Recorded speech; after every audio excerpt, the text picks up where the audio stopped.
Morning, sir. Morning, friends. I'm very happy to discuss the topic active learning in structured lectures in this forum of learned scholars today. And today I'm happy to dedicate my presentation to the teacher of teachers and our mentor. In real sense, I'm just making it. And once for a college function, a speaker was invited. Really, he was a very good orator. He came to the mic and he started to speak. He was got much involved. 20 minutes, 30 minutes over, 40 minutes over. So beyond 1 hour, he was just talking and talking.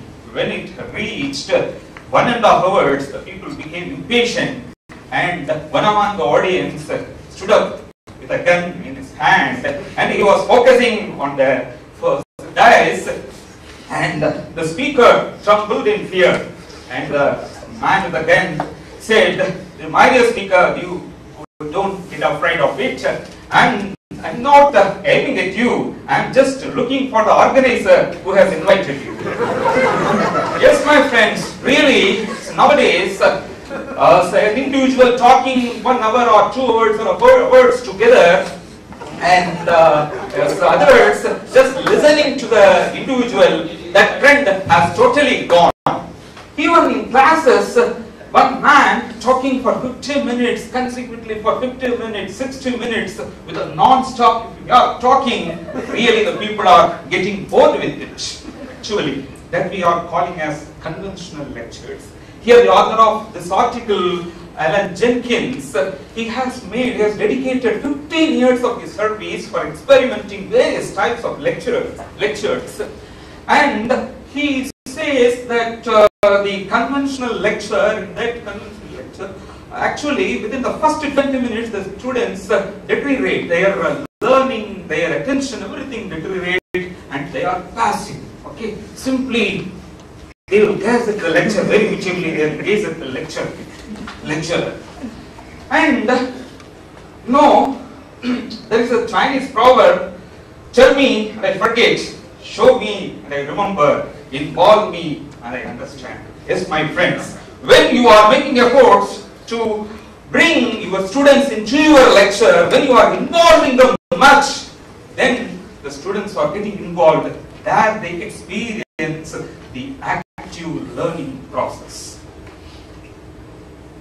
What is active learning? Active learning is a process where the students are much involved, where they are doing something rather than just listening, where they think better, where they are able to apply their knowledge, relate what they have learned, and they are applying their learning to any new given environment.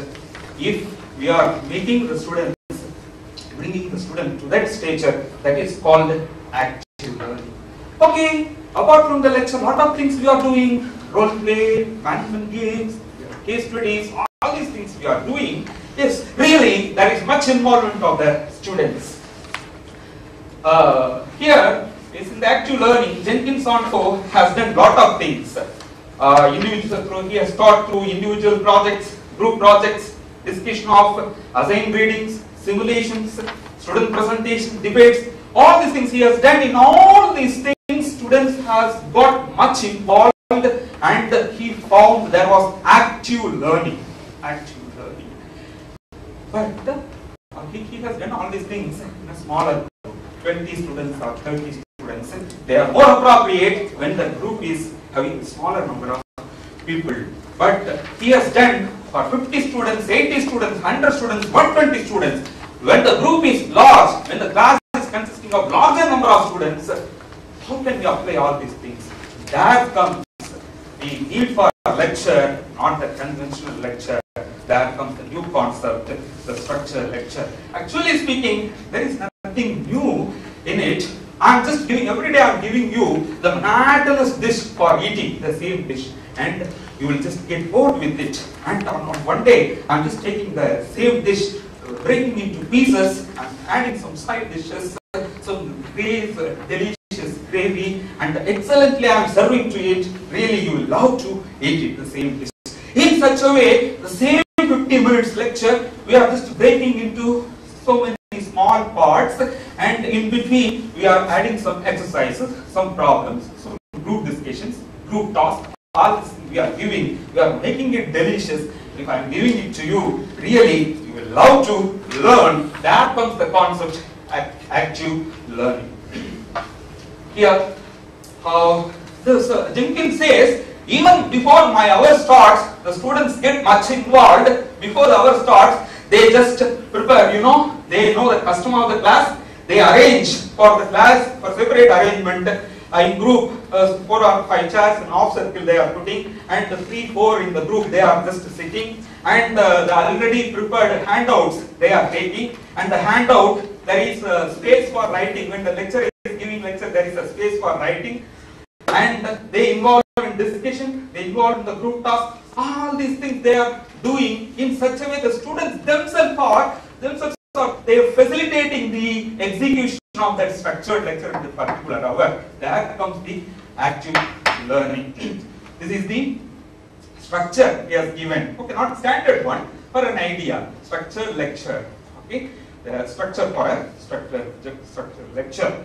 And dear friends, without any structure, if you are just pouring out lot of information in the class, there is no use in it, because your mind is a fire to be kindled, not a vessel to be filled. If you want me to describe my entire presentation in our language, I'll say the structured lecture really has an impact on the active learning, in spite of the existence of some other factors to moderate or modify it. So let us